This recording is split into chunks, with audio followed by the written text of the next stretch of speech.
سوال پوچھا ہے، یہ 3-4 سوالات چیزیں جمع کر دی ہیں کہ ناپاکی میں اگر کوئی شخص طلاق دیتا ہے تو کیا طلاق ہو جاتی ہے؟ دوسرا، حمل میں طلاق دیتا ہے، یا پھر نشہ کی حالت میں طلاق دیتا ہے، یا پھر مزاح اور مذاق کی صورت میں مذاق میں بیوی کو طلاق دے دیتا ہے، یا بغیر زبان ہلائے صرف قلم کے ساتھ لکھ کر طلاق دے دیتا ہے، تو ہر ایک کی الگ الگ وضاحت کریں نام لے لے کر، تو کیا اس سے طلاق کا کیا حکم ہے؟ پہلی بات تو یہ ہے کہ طلاق واقع کرنے والا شوہر ہے اور وہ عاقل اور بالغ ہونا شرط ہے، عاقل بھی ہو بالغ بھی ہو۔ تو جب عاقل بالغ شوہر اپنی مرضی سے بیوی کو طلاق دے گا تو بیوی چاہے ناپاکی کی حالت میں ہو یا حمل کی حالت میں ہو یا بچے کو دودھ پلا رہی ہو یا بیوی سامنے موجود ہو یا نہ ہو، سنے نہ سنے، تمام صورتوں میں طلاق واقع ہو جاتی ہے۔ شوہر کے الفاظ جس نے زبان سے نکالے، تنہائی میں بیٹھا تھا، اس نے اپنی زبان سے اپنی بیوی کے لیے طلاق کے الفاظ نکالے، اس کے اپنے کان تک پہنچ گئے، اتنی آواز تھی کہ اس کے اپنے کان تک پہنچے تو اس کی بیوی کو طلاق ہو گئے۔ اب لوگوں کے اندر جو باتیں مشہور ہیں، ناپاکی کی حالت میں طلاق نہیں ہوتی، تو یہ بالکل غلط ہے۔ ناپاکی کی حالت میں اگر بیوی ناپاک تھی، شوہر نے طلاق دی تو طلاق ہو جائے گی۔ یہ ایک الگ بات ہے کہ ناپاکی میں طلاق دینا جائز نہیں ہے، گناہ ہے، گناہ گار ہوگا لیکن طلاق ہو جائے گی۔ حضرت عبداللہ بن عمر رضی اللہ تعالیٰ عنہ نے اپنی بیوی کو حالت حیض میں طلاق دی تھی اور رسول اللہ صلی اللہ علیہ وسلم نے ارشاد فرمایا تم رجوع کرو، تو انہوں نے رجوع کر لیا تھا، وہ شرط کہ ایک طلاق تھی، کیونکہ وہ صحابہ تھے، وہ قرآن پر عمل کرتے تھے۔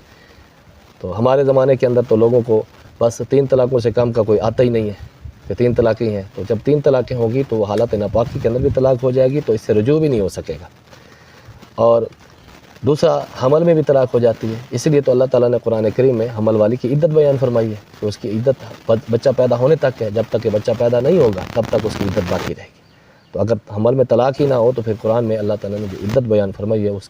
کا کوئی فائدہ نہیں رہے گا۔ لہذا یہ عوامی مسئلہ ہے کہ ناپاکی میں طلاق نہیں ہوتی، حمل میں طلاق نہیں ہوتی، یہ عوامی مسئلہ ہے، تو عوامی مسئلے کا اسلام کے مسائل کے ساتھ کوئی تعلق نہیں ہوتا۔ نشہ میں بھی طلاق ہو جاتی ہے۔ نشہ ایک ہے لہو و لعب کے لیے، جیسے کہ کوئی شرابی ہے، کوئی بھنگی ہے، چرسی ہے، وہ اس کی عادت ہے لہو و لعب کے طور پر پیتا اور کھاتا رہتا ہے، تو اس نے اگر اس حالت میں بیوی کو طلاق دے دی تو زجرن طلاق واقع ہو جائے گی، توبیخاً زجرن، کیونکہ اگر اس کو رخصت دیتے ہیں کہ نشے والے کی طلاق نہیں ہوگی تو وہ پہلے بھی شراب پی رہا ہے، شریعت کی خلاف ورزی کر رہا ہے، تو اب مزید کرتا رہے گا، تو وہ پھر مزید شراب پر جری ہو جائے گا۔ تو ہر ایک شخص آنے والا یہ دعویٰ کرے گا میں تو شراب پی میں نے تو شراب پی ہوئی تھی، میں تو نشے میں تھا۔ اس لیے حکم یہ ہے کہ نشے میں بھی طلاق ہو جاتی ہے۔ ہاں ایک الگ بات ہے کہ اس نے کوئی دوائی پی جس کی وجہ سے اس کو نشہ ہو گیا، علاج کی وجہ سے، جیسے کہ سیرپ ہے، کھانسی والا سیرپ ہے یا کوئی اور سیرپ ہے جس کے اندر کچھ نہ کچھ الکوہل وغیرہ شامل ہوتا ہے، اور وہ پینے کی وجہ سے اس پر غنودگی طاری ہو گئی اور اس کا عقل حواس قائم نہ رہے اور پھر اس نے طلاق دی، تو البتہ اس کے اندر کچھ گنجائش موجود ہے۔ باقی مذاق کے اندر طلاق دی تو ہو جائے گی، کیونکہ نبی علیہ الصلوۃ والسلام نے ارشاد فرمایا 3 چیزیں ایسی ہیں جو حقیقت بھی حقیقت ہے اور مذاق بھی حقیقت ہے۔ وہ 3 چیزیں، ایک نکاح، طلاق اور عتاق، یعنی کہ اگر کسی نے مذاق میں نکاح کیا تو نکاح ہو جائے گا، اور کسی نے حقیقت میں کیا تو تب بھی ہو جائے گا، اور اسی طرح اگر اس نے مذاق میں طلاق دی تو ہو جائے گی جس طرح کہ حقیقت میں طلاق دینے سے ہو جاتی ہے، اور اسی طرح اپنے غلام کو اگر مذاق میں آزاد کیا تو آزاد ہو جائے گا جیسے کہ حقیقت میں آزاد کرنے سے آزاد ہو جاتا ہے۔ تو نبی علیہ الصلوۃ والسلام نے ارشاد فرمایا ثلاثۃ، 3 چیزیں ہیں، حضلہن جد و جدہن جد، کہ جس کی مذاق بھی حقیقت ہے اور حقیقت بھی حقیقت ہے، تو وہ 3 چیزیں اس میں نکاح بھی ہے اور طلاق بھی ہے، تو یعنی کہ مذاق میں طلاق دینے سے بھی طلاق ہو جاتی ہے، اگر 1 دی تو 1 ہوگی، 2 دی تو 2 ہوں گی، اور اگر 3 طلاقیں دی ہیں تو 3 ہو جائیں گی۔ باقی رہا تیسری چوتھی صورت کہ بغیر زبان ہلائے صرف قلم سے لکھ دیتا ہے، تو کیا پھر بھی طلاق ہو جائے گی؟ اس کے اندر تھوڑی سی وضاحت ہے۔ اس میں وضاحت یہ ہے کہ اگر اس نے بغیر اکراہ شرعی کے، یعنی کہ کسی کے زد و کوب اور گن پوائنٹ پر اس نے نہیں لکھی، اپنی نارمل حالت کے اندر اپنی بیوی کو طلاق لکھ دے تو اس سے طلاق ہو جائے گی، کیونکہ القطب عہد اللسانین،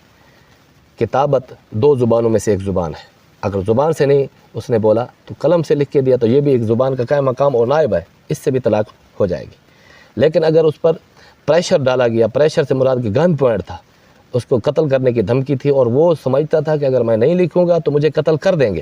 یا میرا بازو توڑ دیں گے، میرا ہاتھ توڑ دیں گے، میری ٹانگ توڑ دیں گے، یا ضرب شدید کریں گے ایسی کہ جو مجھ سے سخت برداشت نہیں ہو سکے گی، پھر اس نے صرف زبان ہلائے بغیر اس نے صرف لکھ دیا،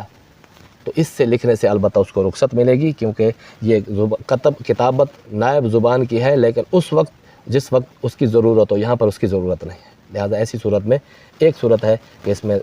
اگر صرف لکھ کر دیا ہے تو طلاق واقع نہیں ہوگی، وہ صورت آپ کی شرائط کے ساتھ بیان کر دی ہے۔ لیکن اگر نارمل حالت میں لکھ کے دیتا ہے، عرضی نویس کے پاس گیا اور پھر وہاں پر لکھوا لیا، لوگوں کا اصرار تھا، خاندان والوں کا اصرار تھا، بہن بھائیوں کا اصرار تھا، پھر نہیں بس دے دے، بس دے دے، بس دے دے، ایسی باتیں ہوتی رہیں اور پھر وہ اس نے دے دی، تو اس کو ہم اقراء شرعی نہیں کہیں گے۔ اس سے اگر وہ لکھ کر دے دے گا تو طلاق واقع ہو جائے گی۔ واللہ تعالی اعلم بالصواب۔